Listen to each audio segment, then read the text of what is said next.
Instruction and indoctrination through the internet is the main means. Al-Qaeda for the past few years has been putting out an online magazine called Inspire that routinely calls on its audience to take up arms for their global struggle and to they carry tips, they carry suggestions, they carry instructions on how to make pressure cooker bombs like the ones that were used in the Boston bombings last year. So this is very difficult for anyone to counteract, but it's also a lot less dangerous than the kind of terrorism that sees dozens of people working together to bring down skyscrapers.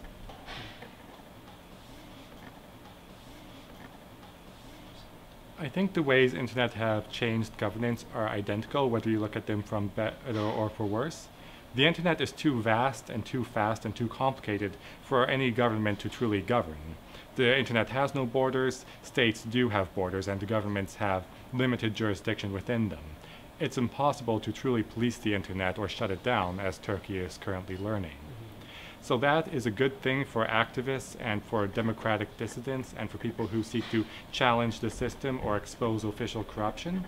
It's a good thing for other points of view and for people who maybe aren't in line with the mainstream and might fear to speak out. So it's a good thing for democracy. But those same traits mean that the internet is a haven for cyber criminals, for people who are trying to steal your credit card bill, for extremists spewing hate speech, for people trying to recruit into terrorist causes, and of course for child pornographers. It's hard for me to predict how that could change in the future. The internet is very fast moving and it's not my main field of expertise. My academic goals are to get out of academia.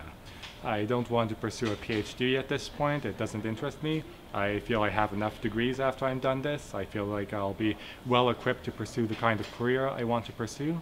So my goal is to get into the workforce and try to find a job that lets me affect and educate policy on my chosen issue, namely terrorism. Right now I'm looking at various think tanks. Right now I'm looking at opportunities for internships abroad. There's a think tank in Waterloo called CG that's next to my school that I would like to work at, and I'm actually working for them now as a junior research fellow while I pursue my studies. So that's a great opportunity. Such a world would be better than our current world and also worse. Borders can be a barrier and a form of discrimination or oppression for desperate people trying to escape a terrible situation, trying to find a better life. They also exist for a reason. They exist to define and defend a social community of people, people who have their own identities, who have their own conception of what belongs to them, where their homes are, where their families are raised.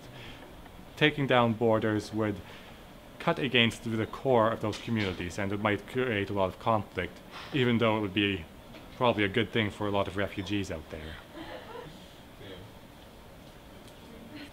I think that the artificial nature of borders in Africa, the way they were just carved up by colonial overlords, has been a main factor, if not a primary factor, in a lot of the problems that continent has experienced since decolonization.